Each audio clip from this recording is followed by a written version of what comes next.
everybody. Good afternoon. How are you? It is Lori Hoy here, and I titled this Shoulder Care. If you've been following me for a while, I had shoulder surgery back in 2014, and so one of the things that I have been trying to do is continue to make sure that my shoulder is healthy.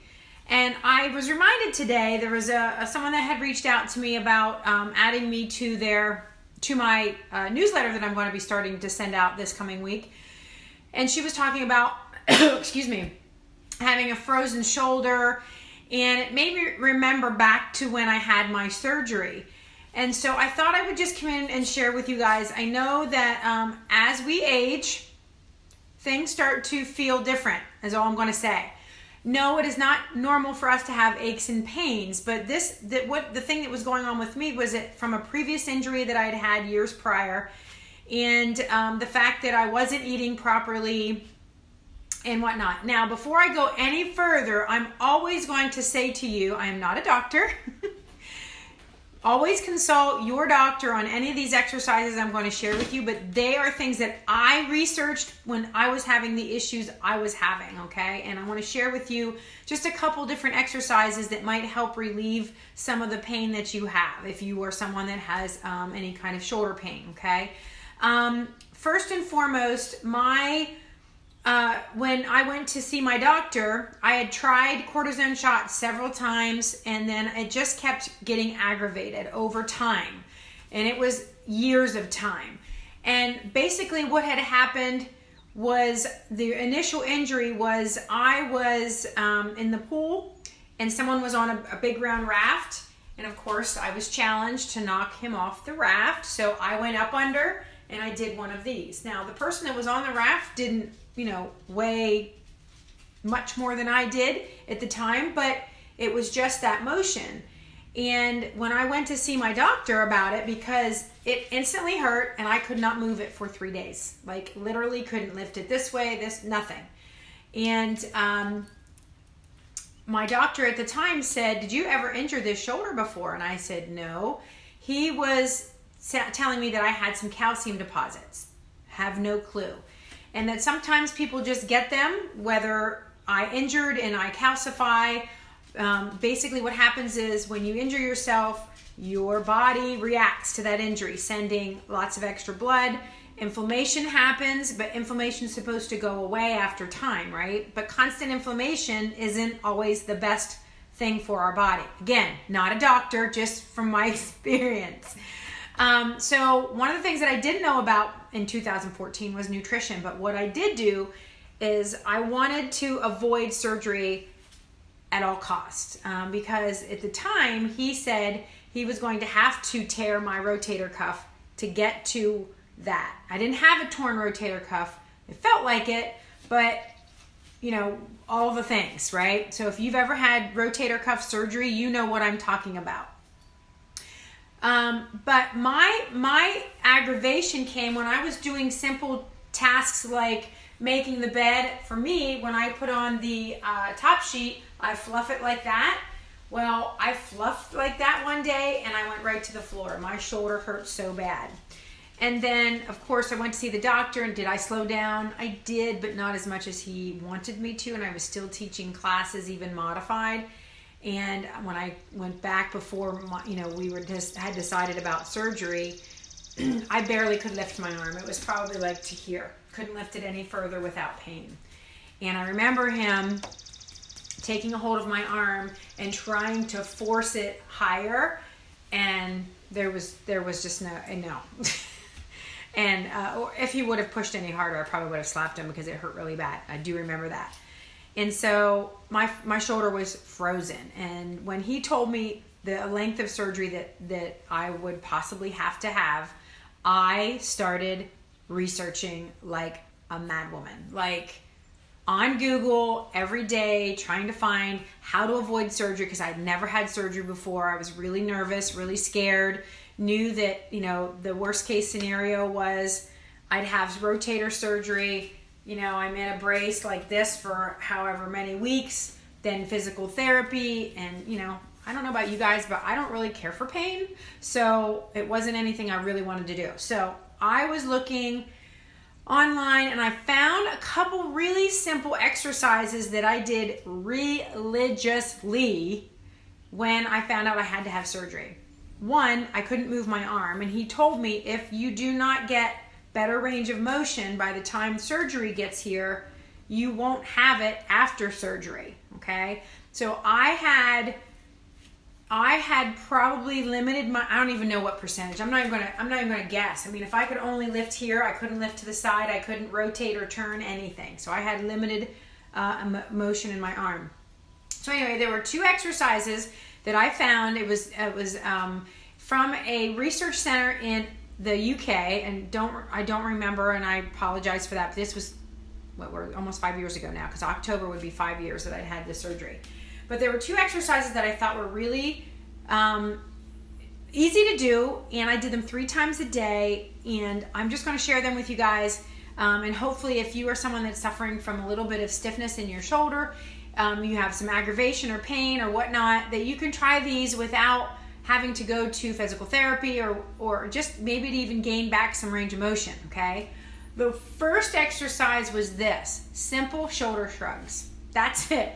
It was just shrugging my shoulders like this, and I would do maybe 10 or 15 shrugs, and then I do that 3 times a day.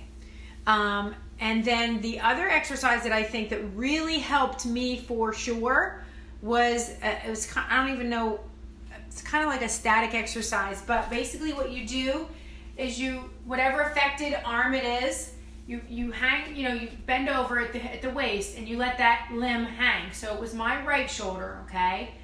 I don't use my arm to move it, I use the rest of my body.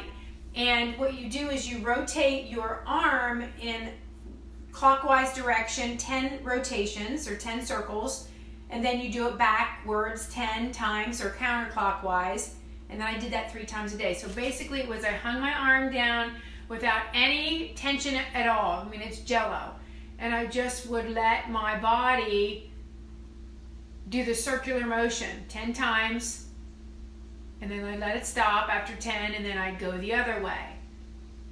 And that was the 2 exercises that I did absolutely every day that wasn't prescribed by my physical therapist at the time.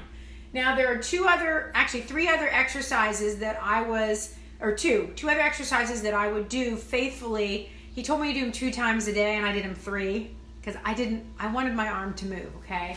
And one is as simple as you can use a broomstick or you can use a towel, which I'll demonstrate with both, okay?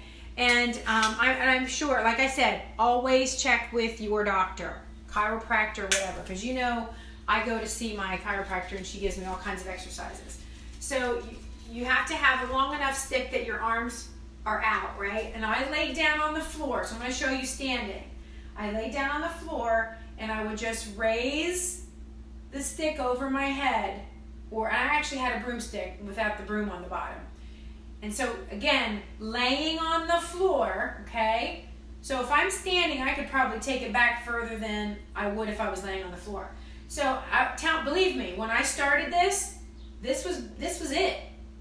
And I would do this about 3 or 4 times, and then I'd give myself a break, and I would do it again later on in the day. And I did this, like I said, religiously 3 times a day. And eventually I was able to raise my arm, to a pretty good level. Now, right now, I'm having some shoulder issues, neck issues, so right here, I can feel it. So I'm gonna stop that. Or you can, if you have a yoga strap or a towel. So I did this actually in my morning workout today. So I have a beach towel because you want to be able to have your elbows straight. And I was just actually today I was going further because I can. So maybe you can't do that, but I'm saying with that particular exercise, you just bring your towel up and down, and that was it. And the final exercise is walking the wall, and I know this is probably very common among a lot of physical therapists, walking the wall with your hands. So if you're having shoulder pain, I'm just going to show you over here on the door. You're basically going to have, and you can make a mark on the wall if you wanted to, and you're just going to walk up the wall with your hand. So your shoulder's not doing anything. You're actually doing it with your fingers, and you're walking down. And then walk back up. And it just keeps that joint moving and takes a lot of pressure. I don't know if you can hear me. Just takes a lot of pressure off of that joint. But anyway, I just wanted to share that with you guys. I hope it was helpful for those of you that may be struggling with some shoulder pain. I don't have any other joint issues at the time, or at the moment, to show you any others. But if you are someone that is interested in signing up for my newsletter, drop your email in the comments if you didn't already on my post, because I'll be including some of these types of remedies. I don't like to use that word, but just exercises to help loosen up your joints and things like that. I've actually have 4 people, 4 friends and a family member that's going to be contributing to my weekly newsletter. So I'm really super excited about that. One is, I'm going to call her, she's not, by trade, she isn't a chef, but she does paleo recipes. So things that I can eat, and they're really healthy and super yummy. And we're talking like desserts too that are options. I have a friend who, Dr. Fawn, who we used to do Wellness Wednesdays. I've asked her to contribute. So like I said, she can give us some just quick, easy things in my newsletter. Also, a personal trainer friend who is also a bikini competitor, and she is in her 50s. So we're going to be getting that aspect of what it's like to be an athlete at this level, because I consider her an athlete in that respect. And then also some self-compassion work. My sister Holly, I know some of you have already participated in some things that we do at Full Body Health and Fitness, but she's going to be contributing to the newsletter as well. So if you are interested in getting the newsletter once a week, all you need to do is send me your email. Either put it in the comments of this video, send me a DM, and if you've already put it in the post that I made yesterday, I should hopefully have responded, because I wanted to make sure that I got everybody. It probably wasn't the easiest way to gather everybody's email, but that's the way we did it. So if I haven't responded and you want in on my newsletter, please make sure you send me a message or comment below so that I can make sure I add you to my newsletter. I'm not sure when I'm going to send it yet. I might do it on Wednesdays, like a Wellness Wednesday thing. I said to my sister, if there was a day of the week that started with an L, then I'd probably do that, because I would remember from my name. So it will be coming this week. I just haven't picked which day it will be coming. So just stay tuned, okay? All right, guys, I hope that was helpful. If you know of anybody that's had any shoulder pain and they just can't seem to get things under control, and they've tried physical therapy, and maybe this isn't an exercise that they've tried, and they will consult their physician first before they do it, go ahead, give it a share. Please tell them why you're sharing it, and I appreciate it, guys. Have a great Sunday. I'm off to go get some groceries. You might want to tune into my Instagram, because I'm going to share the not so healthy foods that we thought were healthy and why in my Insta stories, okay? So have a good Sunday, and I'll talk to you soon.